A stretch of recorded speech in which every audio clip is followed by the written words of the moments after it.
Webinars are hot. As a content marketing professional, I've produced hundreds of videos for social and traditional media platforms and currently work with one of the largest podcast networks in the country.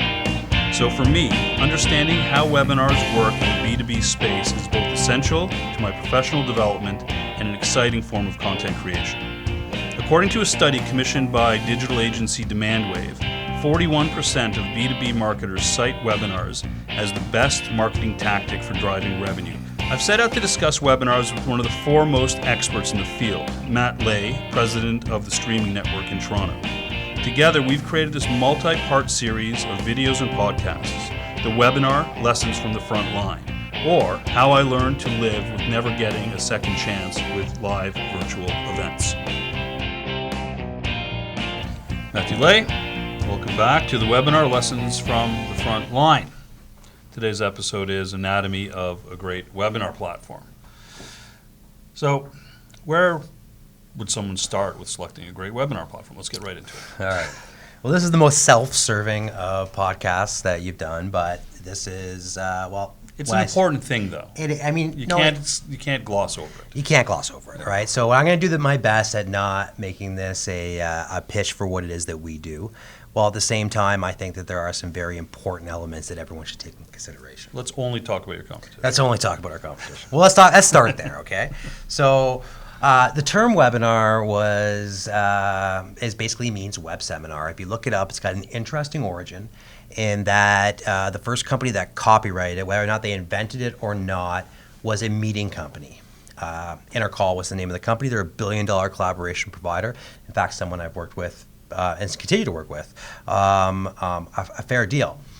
So this idea that the webinar was a web seminar, and it was a term that was used to basically amp up web conferencing applications. Okay, and so the first webinars were all done usually by software companies showing their wares, and they were on products that we all know, like Placeware that became Microsoft Live Meeting, the precursor for Skype for Business. WebEx, as we all say. I still have people who send in order forms to our company asking to book a WebEx, right? Yeah. Even though we don't use WebEx. We should WebEx that. We should WebEx that. And so webinars are, so these tools were the first tools that were being used because there was no other option. And in this day and age with options, I have to say that every single one of them is a mistake. And the reason that meeting tools are a mistake is that fundamentally they were made so that we could collaborate really quickly. So we could work on the fly, so that I could have control of your computer, so that you could see mine, that we could video chat with one another. And they're an integral part about how we do business today, especially with at-home workforces and the way things have changed in a global economy. But that doesn't mean that they're good for a webinar. And the major reason why they're not is that every single one of them requires a proprietary plugin to make them work the way they do. The reason that they can do so many amazing things is because you download a little plugin that allows the two systems to talk to one another, and now we can collaborate on phone, voice, video, all at the same time. It all works really, pretty good, considering. And so now you're going out for a webinar where you're potentially not just speaking to people you know. You're communicating en masse. They show up a minute before, and they have to download something to get in. Imagine that you walked into the movies just as it was about to start, and they wouldn't let you in if you didn't download an application. It's even worse in the business world where maybe I'm not going to show up because I need an app to join. Mm-hmm. Or you get there. I mean, I've done that. It's frustrating. Yeah. Right? You're sitting there. You think you're literally there at the moment it started. Mm-hmm. And then you got to wait 5 minutes, and you miss. Like you're bound to miss, right? Exactly. And in some corporate environments, they can't even do that. Yeah. And so because we're battling for people's time, we're battling to get them to show up. We got to make it as easy as possible for them to enter, and apps and plugins are a barrier to that. For marketers, it should be a no-brainer. Zero plugin experience is required. Right. So I would start by saying, if I'm serious about webinars, I want to look at an actual webinar platform that doesn't try and double as a meeting tool. Right. Okay. So as we move on, what are sort of the must-haves? What are the essential parts of a well-functioning webinar platform? So I would say that once you found something that doesn't have that plug-in requirement, you're opening yourself up to a smaller group of web presentation platforms. But once you do, you want to look at something that's got the ability for you to customize your data collection. And what I mean by that is kind of like the registration pages and registration form pages. And you want that integrated into your platform, not sitting external. Because we see that sometimes too, where you've got a registration page on your website or potentially utilizing a third-party app like a Cvent or Eventbrite, and then you link it to a web presentation tool. But there's no real link between the two. You just use one to collect and then one to present. Mm-hmm. In doing that, you have no data integrity. So you don't know who of these people showed up. If they change anything when they log into the other, you've lost that. Right. So data collection is very, very important for marketers in general, anyone communicating externally. And so you want to make sure you've got an integrated data collection mechanism or a registration element at a minimum. Mm-hmm. The other thing that I think is often undervalued, although we see it being asked for more and more, is the ability to customize the viewer experience to both put your brand forward and to customize how they interact with the content. And I say that that's really important now because we are in a really busy world of content marketing. And you are constantly being invited to webinars, you're constantly, downloading ebooks and white papers. You want to make sure that audience, when they're there, they know that it's your firm that put it on. And then when I look at marketers, every one of us has a unique, we're trying to do something unique in our webinar. We have our own call to action. The thing we want to do next is unique to us. Mm-hmm. Oftentimes, get them on the phone with sales, but there's other things that need to be going on. And so you want to have a platform that can help you drive what your interests are. So that customization and that branding, I think, is only going to become more important as we move forward, and is really a must-have as it relates to the platform. Right. So let's go back to data collection then a little bit. You make reference to that.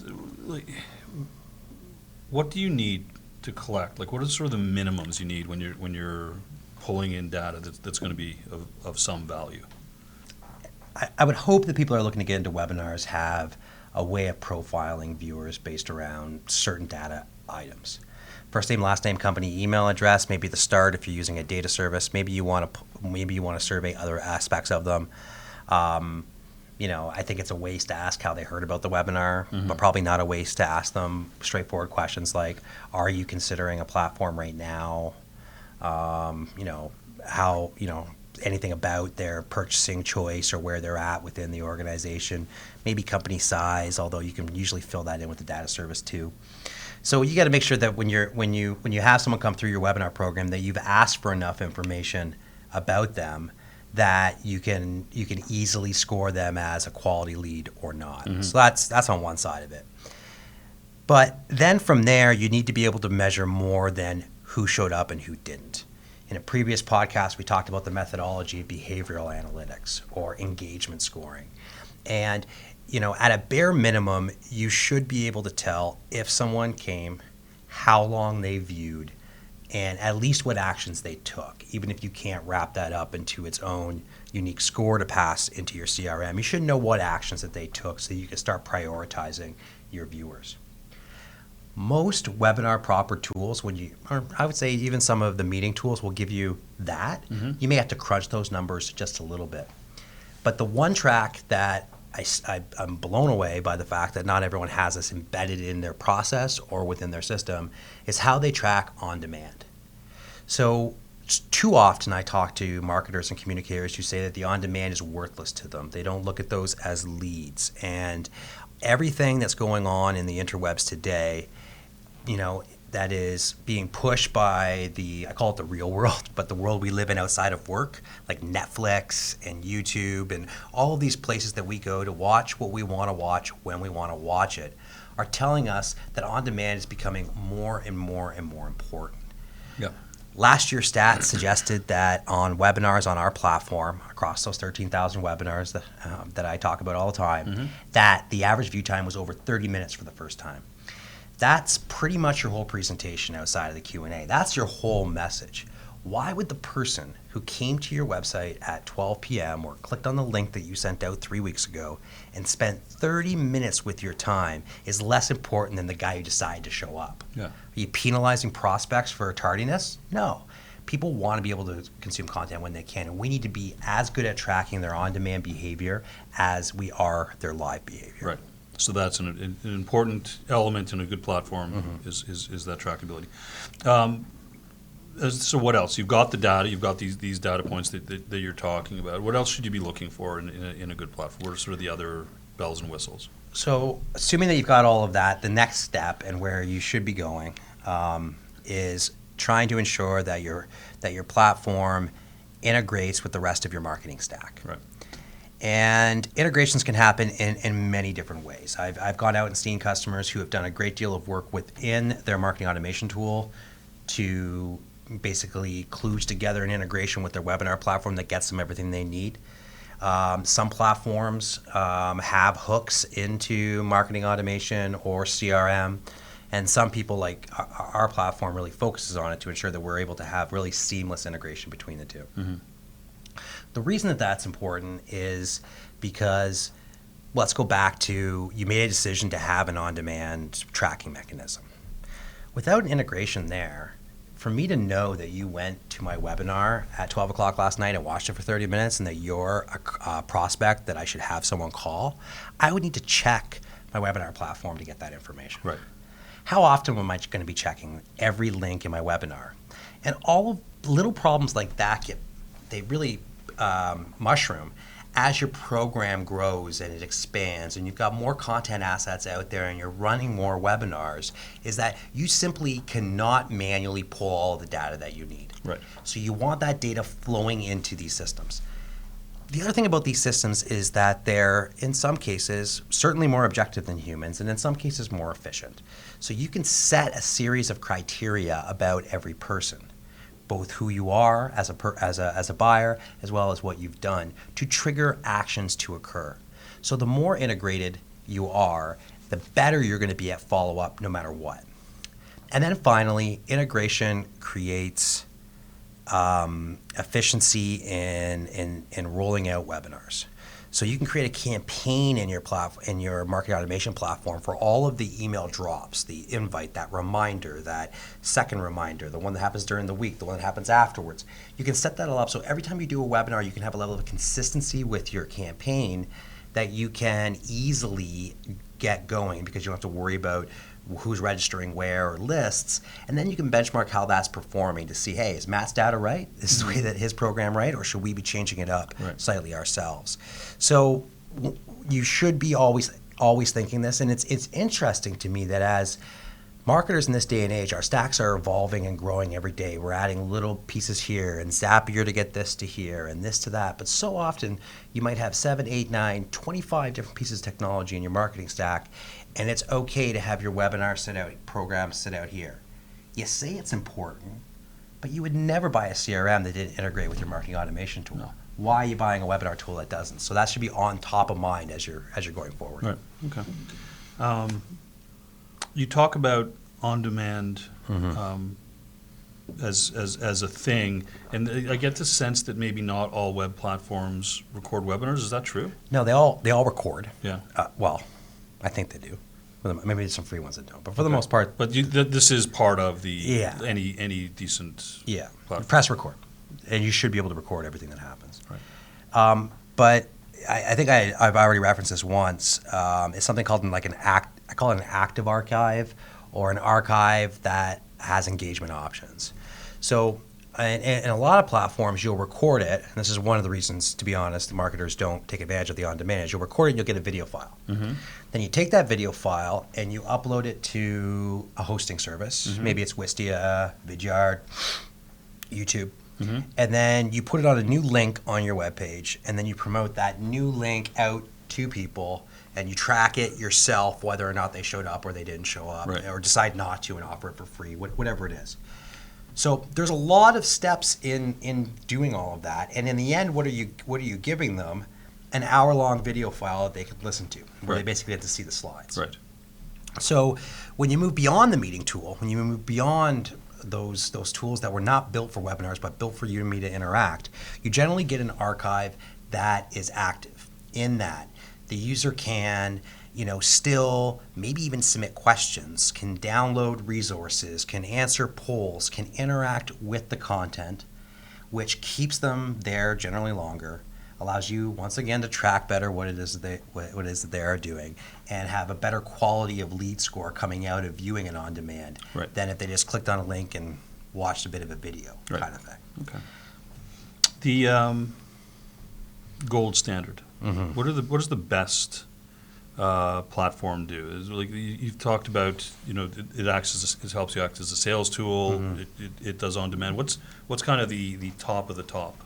What do the best do? I think what the best do is make your life easier, help you get more people out to watch your webinars through the automations, and offer intelligence in how they report on user behavior. And when I say that, is like, it's one thing we all have to create our own call it our own metrics for what's a qualified viewer or what's a good viewer. That's going to be all based around our history and performance. But there's certain things that your platform can do for you. Mm-hmm.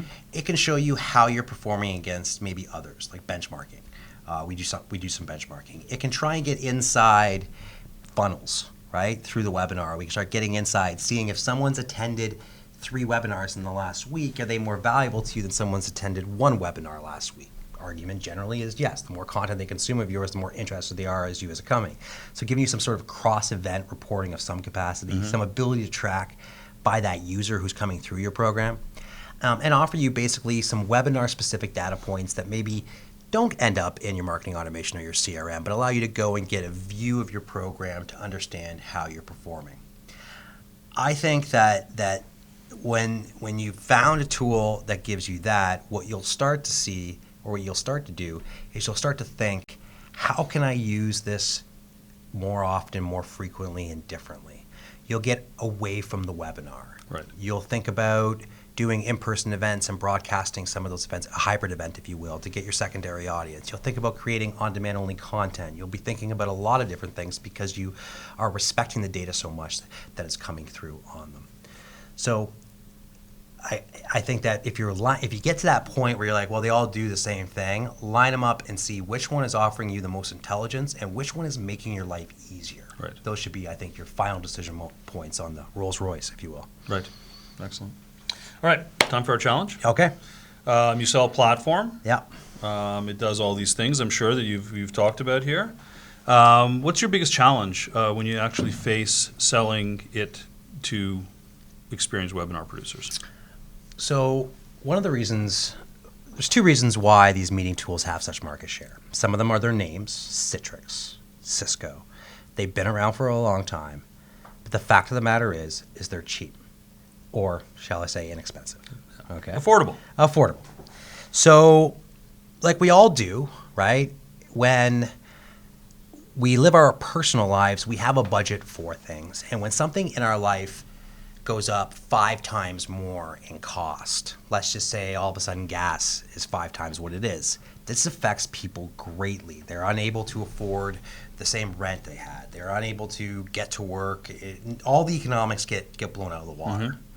And so one of the things that happens when you move from a meeting tool to a proper webinar tool is you don't get all of that stuff for free. Truth of the matter is people like myself and my competitors at that level, the guys using the meeting tools would always want to use our tool. It's not a question of that when we get down. If we go through the process and we get to the end, no one's like, you know what? I like what I got better. I like my Honda Accord. I can't see myself driving the BMW. That's not the way that it works. What it comes down to is that, wow, it costs more. That throws my whole budgeting around things out of whack. And then they don't see the opportunity loss by finding the money to make that happen. Mm-hmm. So maybe it's a belief. Maybe they don't believe that it's going to make their life that much easier. Maybe it's selling it up. That's a challenge. Maybe it's just that webinars have been such a cost-effective tool for so very, very long that spending any more on them, no one understands what it is. So we struggle with that, and we deal with that on a day-to-day basis. And I think that it's my job in doing interviews like this, some of the personal outreach that I do with prospects and customers on behalf of my sales force, and just constantly letting people know that their lives can be better. They can get more ROI. They can have a lot more automation in their life that makes them be able to be more prolific with their content And long term, when they make that step from a meeting tool to a proper webinar platform, all of their metrics by which they measure themselves will increase. Right. And that's, I guess that's my job to do. But in the long run, it can be a hard pill to swallow when it comes to quote time if they're expecting something that costs $50 a month. Right. Because it doesn't. Just sticker shock. Exactly. Sticker shock is Yeah. the thing. So, Matthew Lay, thank you very much. We'll be back again, one more podcast. Yeah, we're going to talk about the future, I think. Future. The future of Very- webinars. Very narrow subject. Yes. Thanks so much, Pete. Thanks so much.